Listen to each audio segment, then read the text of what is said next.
अस्सलाम वालेकुम one class. आज हम अपना उर्दू का अगला काम करेंगे जो है जोड़ तोड़ सबक 8 किसके साथ खेलें। जोड़ तोड़ सबसे पहले हम मेंशन करेंगे CW डे एंड डेट। अब हम यहाँ से शुरू करेंगे। नंबर 1 वर्ड है हमारा छुट्टी। नंबर 1 वर्ड है हमारा छुट्टी। अब हम इसका तोड़ करेंगे। जिस वर्ड के ऊपर शद होती है वन क्लास उसे हम कितनी बार राइट करते हैं? यस, 2 टाइम राइट करते हैं। हम उसे 2 बार लिखते हैं। तो यहाँ पर टे के ऊपर शद है तो हम टे को कितनी बार लिखेंगे? 2 बार। Now start. अब हम यहाँ से शुरू करेंगे। 6 टे टे छोटिए। 6 टे छुट टे छोटिए टी छुट्टी। अगला लफ्ज देखिए वन क्लास। अगला लफ्ज है भूरी। भे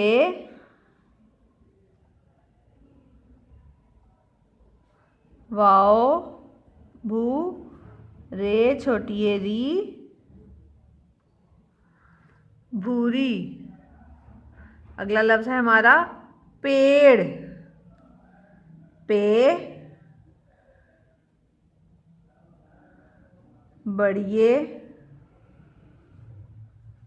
रे पेड़। अगला लफ्ज देखिए वन क्लास। अगला लफ्ज है हमारा गेंदे। गाफ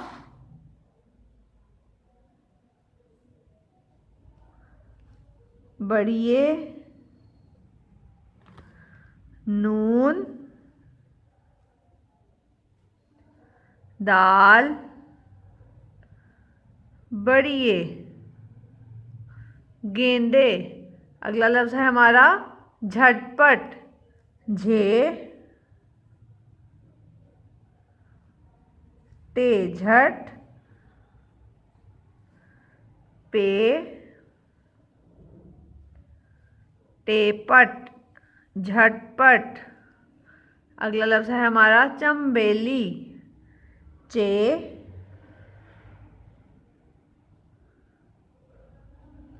नून बे बढ़िए लाम छोटिए। चे नून चंबे बढ़िए बे लाम छोटिए ली चंबेली। एक दफ़ा हम इसकी रीडिंग करेंगे वन क्लास। 6 टे छुट्टे छोटिए टी छुट्टी। भेवा भूर छोटिए री भूरी। पे बढ़िए रे पेड़। गाफ बढ़िए नून दाल बढ़िए गेंदे। झेटे झट टे पे टे झे टे झट पेटे पट। चे नून चम बे बढ़िए बे लाम छोटिए ली चंबेली। आपने इन जोड़ तोड़ की प्रैक्टिस अपनी रफ कॉपीज पे करनी है। ओके वन क्लास, अल्लाह हाफिज़।